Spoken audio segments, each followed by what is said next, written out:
हमारे साथ साकेत बहुगुणा हैं, राष्ट्रीय मीडिया संयोजक हैं अखिल भारतीय विद्यार्थी परिषद के।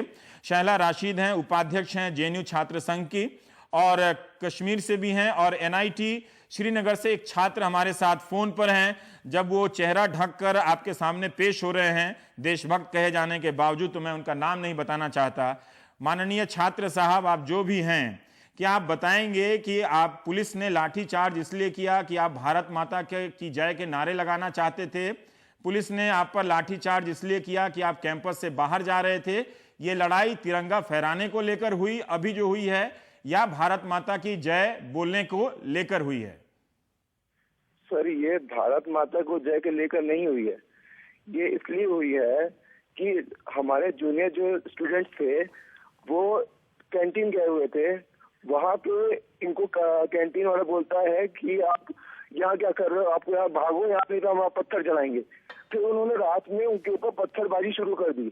तो उसी के अगेंस्ट में कैंटीन वाले के चक्कर में वो डायरेक्टर के पास सुबह गए मीटिंग के लिए। तो डायरेक्टर आश्वासन ये देता है कि आप जो आपके लिए हम कुछ करेंगे। तो हमारे उनके साथ फर्स्ट से लेकर के थर्ड ईयर तक सारे स्टूडेंट गए। ठीक है, जैसे वो पहुंचते हैं वहां पे पता चलता है देखिए पुलिस खड़ी है और उनके ऊपर लाठीचार्ज करना शुरू कर देती है। तो उसी के साथ हम फोर्थ ईयर में स्टूडेंट्स उनके साथ आगे आगे आते हैं जी। पर क्या आप, पुलिस का कहना है कि आप लोग गेट से बाहर जाने का प्रयास कर रहे थे? जो मौजूदा जो जम्मू कश्मीर का जो एक माहौल रहता है, उसके तहत अगर आप गेट से बाहर जाते तो स्थिति शायद और बिगड़ सकती थी। तो आपके रोकने के प्रयास में हिंसक झड़प हुई और आप लोगों ने भी कार को तोड़ा है। पुलिस ने एक वीडियो पेश किया है, आप लोगों ने भी हिंसा बरती है। आपको ये दिख रहा है कि आप गाड़ी तोड़ी है सर। वो जो 200 बच्चे जख्मी हुए हैं, जो हमारे 3 स्टूडेंट आईसीयू में हैं, उनका क्या होगा वो आप लोगों को नहीं दिख रहा है? वो मुझे दिख रहा है, लेकिन यहाँ दो बातें हैं। वो मुझे सब दिख रहा है, पर 2 वीडियो हैं। एक वीडियो में पुलिस आप छात्रों पर मार रही है, एक वीडियो में आप छात्र जो हैं तोड़फोड़ कर रहे हैं कैंपस में और पुलिस पे पत्थर मार रहे हैं। सर, आदमी अपना आक्रोश कहाँ निकालेगा? कहीं ना कहीं तो निकालेगा ही। हम स्टूडेंट सर, हम कोई आतंकवादी नहीं है। देखिए, पुलिस को पता होना चाहिए। देखिए, पुलिस ये बोलती है हम लोग पाकिस्तान तुमको मार डालेंगे। पर ये मैसेज कैसे गया? क्या ये मैसेज आप लोगों की तरफ से गया कि वहां पर गैर कश्मीरी जो छात्र हैं उनको कश्मीरी छात्र काफी दिक्कत कर रहे हैं, उनके साथ लड़ाइयां हो रही हैं और तिरंगा फहराने को लेकर वो लोग नहीं फहराने दे रहे हैं और आप लोगों ने काफी... तिरंगा फहराने का कोई इशू नहीं है सर, ये जबरदस्ती मीडिया में उछाला जा रहा है। सुनिए बंधु, ये जो पाकिस्तानी है कश्मीरी, ये हमारे कॉलेज के फाउंटेन में बैठ के तिरंगा पाकिस्तानी झंडा फहराया इन्होंने। जब इन्होंने पाकिस्तानी झंडा फहराया तो हमारे जो जूनियर भाई लोग थे वो अपना झंडा निकाल करके तब उनको जवाब दिया है। और उसके बाद पत्थरबाजी शुरू हुई। कश्मीरी और लोकल कश्मीरियों ने हमारे को पत्थरबाजी शुरू की है। तो मसला तो है ना, वो यहाँ पे जाओ, हॉस्टल खाली करो। तो झंडा फहराने का मसला तो हुआ, झगड़ा तो उसी से सरकार है ना, कोई है। पर आप खुद ही कह रहे हैं कि तिरंगा फहराने को लेकर हुआ है झगड़ा, आप दूसरी बार कह रहे हैं कि ये मसला नहीं है। सर, मसला तब आया ना, ये पाकिस्तानियों ने जब फहराया तब हम लोगों ने फहराया। ये तो बात हुई। पर जिन लड़कों ने पाकिस्तान का झंडा फहराया, क्या आपके कॉलेज प्रशासन ने उनके खिलाफ कोई एफआईआर दर्ज कराई है? क्या उनकी जांच के लिए कोई कमेटी? सर, कुछ भी नहीं कराया। हमारे डायरेक्टर सर, हमारे डीन सर, कोई एफआईआर नहीं कराई है सर। ठीक है, ये मामला तो 2 तारीख को आप हमारे साथ जुड़े रहिए। एक आखिरी बार मैं और जानना चाहता हूं आपसे, ठीक से सुन लीजिए। आप एक प्रसंग में बता रहे हैं कि तिरंगा फहराने को लेकर झगड़ा हुआ, उन्होंने पाकिस्तान का कुछ लड़कों ने झंडा फहराया, आप लोगों ने जवाब में पहले वर्ष के छात्रों ने तिरंगा झंडा फहराया। फिर आप कह रहे हैं कि जो मौजूदा तनाव हुआ उसका तिरंगा से फहराने के प्रकरण से कोई लेना देना नहीं है। लेकिन आप ये भी बता रहे हैं कि कैंटीन में कुछ लोगों ने वहां पे, वो छात्र हैं या नहीं है, कश्मीरी हैं, ये आप नहीं बता रहे, लेकिन कैंटीन के कर्मचारियों की तरफ से शायद या कैंटीन की तरफ से पत्थर बरसाएगा, यही कह रहे हैं आप?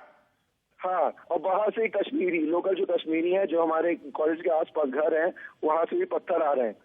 वहां से भी पत्थर आ रहे हैं। ठीक है, आप हमारे साथ बने रहिए साकेत। ठीक है सर। देखिए, पहली बात तो मैं ये कहना चाहूंगा कि ये बिल्कुल भी कश्मीरी वर्सेस नॉन कश्मीरी की लड़ाई नहीं। कैंपस में हम देखते हैं कि जो ये इस प्रकार की घटनाएं लोग कर रहे हैं, जिन लोगों ने इनके ऊपर पत्थर चलाए या जिन लोगों ने पाकिस्तान का झंडा वहां पर लहराया, ऐसे चंद देशद्रोही या पाकिस्तान परस्त, मैं उन्हें कहना चाहूंगा, कुछ लोग हैं। और निश्चित रूप से कश्मीर में कुछ सेपरेटिस्ट एलिमेंट हैं जो इस प्रकार की घटनाएं लगातार करते रहते हैं। फ्राइडे प्रेयर्स के बाद पत्थर फेंकना, पुलिस पर पत्थरबाजी करना, ये सब होता है कश्मीर में, हम जानते हैं।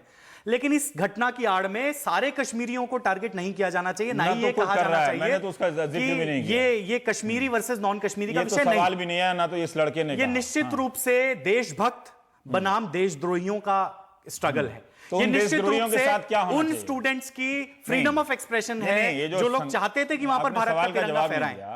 कि ये देशभक्त बनाम देशद्रोही की लड़ाई तो 30 या 1 अप्रैल को हो गई थी, 1 अप्रैल को, हाँ, इस महीने की शुरुआत में।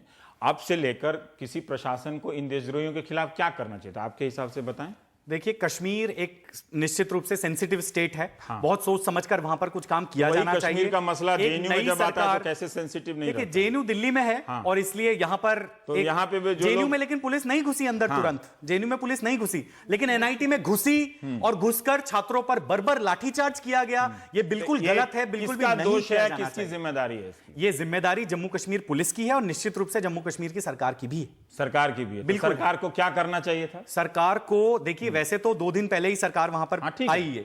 ये तो बात भी आप ये नोटिस में कह रखना सकते हैं, चाहिए। आप ये कह सकते हैं कि, लेकिन इस बात से वो अपना पल्ला नहीं झाड़ सकते, क्योंकि उनकी जिम्मेदारी है। पर राज्यपाल तो थे ही, लेकिन 2 दिन पहले सरकार आई। आपकी इस बात में दम है कि 2 दिन पहले एक सरकार आई है, उसका शायद उस जगह पे ध्यान ना हो। फिर चलिए, लेकिन ये एनआईटी डायरेक्टर ने निश्चित रूप से, जब पुलिस कैंपस में घुसी है तो उन्होंने एनआईटी के डायरेक्टर से बात तो की होगी, किसी से परमिशन तो ली होगी। हमारी मांग ये है, लाठी चलाने के लिए भी परमिशन लिया होगा पुलिस ने, भले ही अपने राज्य के डीजीपी को नहीं बताया होगा क्योंकि वो नई सरकार में व्यस्त होंगे। तो पुलिस ने जब इन छात्रों को मारा होगा, भले ही दोषी छात्र होंगे, 1 मिनट के लिए मान लेते हैं, नहीं बिल्कुल, क्यों दोषी होंगे वो? तो मान लेते हैं 1 मिनट के लिए, नहीं, देशभक्त है, दोषी नहीं हो सकते। कितने देशभक्त मान लेके भाग जाते हैं देश से। सर, अभी एक देशभक्त भारत माता का लखनऊ में बहुत प्रतिमा लगा के पूजा करते थे, वो अभी 1.5 साल से तिहाड़ में बंद है।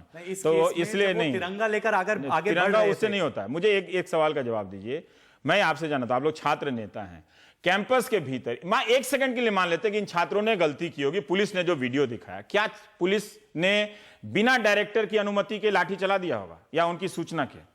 ऐसा मुश्किल है और इसकी जांच की जानी चाहिए। एनआईटी के डायरेक्टर से बात किए बिना वो कैसे घुसकर लाठीचार्ज कर सकते हैं? पहलू के जांच को सामने आने में कितना वक्त लग सकता है? यानी इसमें या तो एनआईटी डायरेक्टर दोषी हैं और या जम्मू कश्मीर पुलिस ने अगर अपनी पावर्स को ओवर एक्सरसाइज किया और वो जबरदस्ती अंदर घुस गए तो वो भी पूरी तरीके से गलत है। तो निश्चित रूप से इसमें जम्मू कश्मीर पुलिस के जो भी वहां पर बात आ रही है कि जो डीसीपी डीएसपी हैं, जो एसएसपी हैं, ये जांच की जानी चाहिए कि क्या उन्होंने लाठीचार्ज के ऑर्डर दिए, और अगर दिए तो उनके खिलाफ सख्त कार्रवाई की जानी चाहिए। जांच के बाद होना चाहिए, है ना? आप ये कह रहे हैं शैला। देखिए, सबसे पहले एक साकेत की एक बात में तर्क भी है कि 2 दिन सरकार है तो ठीक है। देखिए, 2-3 बातें मैं कहना चाहती हूँ। और एक बात जो साकेत कह रहे हैं कि कश्मीर का मसला संवेदनशील मसला है, उसे उस नजर से देखना इनके ये लोग तय नहीं करेंगे ना कौन सा संवेदनशील मसला है, किस पे बात होगी, किस पे नहीं होगी। अब हर कोई चीज यहाँ पे संवेदनशील होगी, आप किसी के बारे में बात ही नहीं कर सकते हैं। कोई संवाद नहीं हो सकता, कोई बात नहीं हो सकती, सिर्फ आपके 2 पक्ष हो सकते हैं, एक राष्ट्रवादी, एक देशद्रोही, जो इनकी बात से भी छलक रहा है। मैं वहां पे 4 साल रही हूँ, लेकिन मुझे लगता है कि मुझसे ज्यादा इंफॉर्मेशन साकेत को है कि कश्मीर किस तरह की जगह है, एनआईटी श्रीनगर किस तरह की जगह है। मैं खुद वहां की छात्रा रही हूँ और इस तरह की चीज, मतलब इस तरह की पुलिस एक्शन मैंने आज तक कभी नहीं देखी है एनआईटी श्रीनगर के अंदर। सबसे मुश्किल वक्त में हम लोगों ने ऐसा कुछ नहीं देखा। सबसे पहले मैं कड़े शब्दों में वहीं की स्टूडेंट रही हैं? जी, मैं एनआईटी श्रीनगर की स्टूडेंट, वहीं की स्टूडेंट हैं? जी। अच्छा। और सबसे पहले मैं कड़े शब्दों में निंदा करना चाहती हूँ। हमारे organisation all India students association ने ऑलरेडी इसका लाठीचार्ज की निंदा की है। मैं वो नहीं कह रहा हूँ किसी ने निंदा की है, नहीं किया। मुझे फिनिश कर लेने दीजिए। 2-3 बातें हैं। पूरे सभी कैंपसेस में, सारे देश के कैंपसेस में एक वॉर जोन टाइप का क्रिएट करने की कोशिश की जा रही है। यही चीज आपने जेएनयू में भी देखा। किसने अनुमति दी पुलिस को घुसने की, आज तक वो बात क्लियर नहीं है। एचसीयू में किसने अनुमति दी पुलिस को घुसने की, मारपीट करने की, उस पर आज तक क्लैरिटी नहीं है। एनआईटी श्रीनगर के कुछ छात्र पिछले 5-6 महीने से जो एनआईटीज के अंदर 300% फी हाइक आ रहा है, और जिस तरह से आपने आईआईटीज में देखा 90,000 से 3 लाख फी हुआ, उसके रिगार्डिंग और इंफ्रास्ट्रक्चर के प्रॉब्लम्स के रिगार्डिंग लगातार एमएचआरडी से मिल रहे थे। और उसी के लिए क्या इनको टारगेट किया जा रहा है। अभी 2 दिन भी नहीं हुआ भाजपा की सरकार आए हुए, और सभी कैंपसेस में जो डिजाइन है जो रेप्लिकेट हो रहा है, जगह जगह पुलिस घुसाई जा रही है, वही लगातार नहीं, भाजपा को इसकी रिस्पॉन्सिबिलिटी लेनी पड़ी, क्योंकि आज तक तो कभी वहां पे पुलिस नहीं घुसी कैंपस के अंदर। और क्या होता है अगर ये लोग मार्च निकाल लेते हैं बाहर, आगे नहीं बढ़ती है। ठीक है, 2 दिन पहले सरकार आई है, इस बात से उनको जिम्मेदारी लेनी चाहिए, लेकिन मैं कह रहा हूं कि सवाल तो हम पूछ ही रहे हैं उनसे। मेरा ये कहना है कि ये जो अज्ञात नाम वाले ज्ञात आवाज से जो छात्र अभी बात कर रहे थे, उनका कहना है कि इसका तिरंगा या कम्युनल इंसिडेंट से कोई लेना देना नहीं है। हालांकि उनके बात में से पता चलता है कि टकराव की शुरुआत तिरंगा फहराने और पाकिस्तान का झंडा फहराने से भी है। मेरे वहां पे दोनों अब मैं आपसे जानना चाहता हूं, मेरा सवाल आपसे ये है कि इस सवाल को क्या जेएनयू के सवाल से अलग देखा जा सकता है? क्या आम लोग सड़क पर तो कह रहे हैं कि यही एक ही तरह का माहौल है ये। दोनों में क्या सिमिलैरिटी है, माने अगर आप साथ में एचसीयू के मामले को भी ले लें, उसको हमें भूलना नहीं चाहिए, उसको हमें ठीक है अभी, लेकिन मैं यही फोकस रहना चाहता हूं। अगर आप देखें कि कश्मीरी स्टूडेंट्स को कहीं पर भी अपनी बात बोलने की इजाजत नहीं है। माने सब लोग जो है आरएसएस, और मैं इस रिस्क पे कह रही हूं कि मेरे ऊपर भी ये लोग एफआईआर लगा देंगे, आरएसएस के लोग, भाजपा के लोग, एबीवीपी के लोग जगह जगह जाके कश्मीर के नाम पे बड़ा बड़ा नारा लगाएंगे, कश्मीर हमारा है, चीर देंगे, खीर देंगे। लेकिन वो लोग जो कश्मीर में रोज प्रॉब्लम्स सहते हैं, प्रॉब्लम्स देखते हैं, उनको कभी भी कश्मीर के बारे में बात पढ़ने वाले कश्मीरी छात्रों के साथ कंप्लीट कर लेने दीजिए, उनको कभी भी कश्मीर के बारे में बात करने की इजाजत नहीं होती। यानी आप जेएनयू में कश्मीर पर बात नहीं होने देंगे, होगा तो आप लोग पत्थरबाजी करेंगे, पुलिस को बुलाएंगे, ये सब कुछ करेंगे। ठीक है, आप एनआईटी श्रीनगर के अंदर अगर किस तरह, माने एक्चुअली वहां पे हुआ क्या, अगर आप देखें ये मामला पहले से शुरू होता है, जहां पे जिस दिन पाकिस्तान हारा था, तो मेरी वहां पे दोनों पक्ष के स्टूडेंट्स से बात हुई, मैं एकदम न्यूट्रली यहाँ पे बात कर रही हूँ।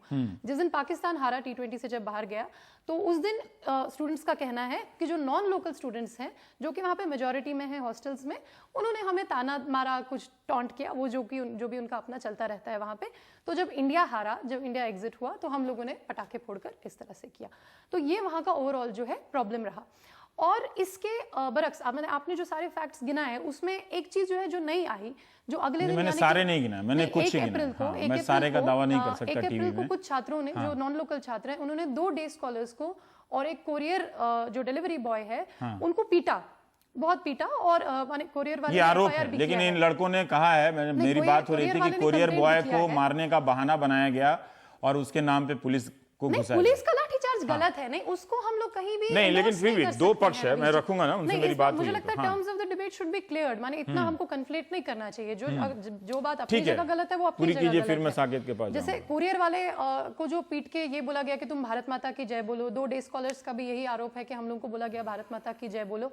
इन सब चीजों से माने हमारा क्या अपील होना चाहिए स्टूडेंट्स से ये अपील होना चाहिए कि आप ये सारा जो सेक्टेरियन एजेंडा है, माने देखिए ये जो कंट्री में जो लार्जर पॉलिटिक्स है, ये तो उसका कहीं ना कहीं रिफ्लेक्शन है। माने आप अगर सोच रहे हैं कि ये जो भारत माता की जय और तिरंगा फैलाने की आज़ादी सबको होनी चाहिए, ठीक है, उस पर किसी पे लाठीचार्ज हो, वो एकदम कंडेमनेबल है।